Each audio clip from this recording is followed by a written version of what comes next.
Tērā te kura o Pō Māria, te noho hahake maira i te korenga o tētahi waiata motuhake mā rātou.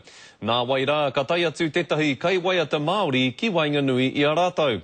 Kei a Heta Gardner ngā whakamārama. E mati tino matatau ki te rapirapi ki tā.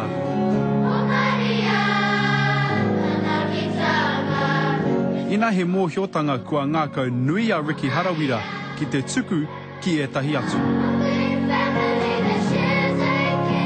Kua tau mai te Waimari e ki ngā tauira o te kura o Pō Māria ki te uru o Tāmaki. He waiata nā tēnei uri o te au pauri i tito mā ngā tauira nei i roto i te noho pōhara ki tētahi waiata ake a te kura.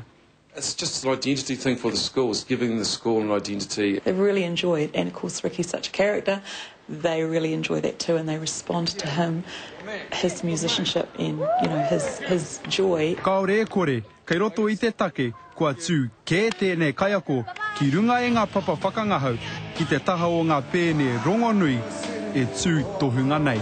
Well, I played with Guns N' Roses, I played with Pearl Jam.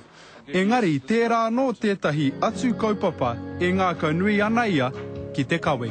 I'm waiting to hear back on the green light for going into the prisons, as many prisons as I can in New Zealand, because the suicide rate's really bad and there's a lot of depression in there, and if I can get in there and make, you know, any difference at all, then that will be good. Koira te tūmanako, he oi anō o tēnei wā, he awhi i tēnei tira te mahi. We've got the recording going, we'll have that ready by the end of next week, and just use it as a promotional tool for values, yeah, for good values for children.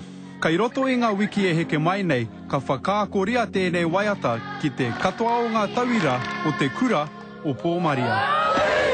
Heta Gardner, Te Karere.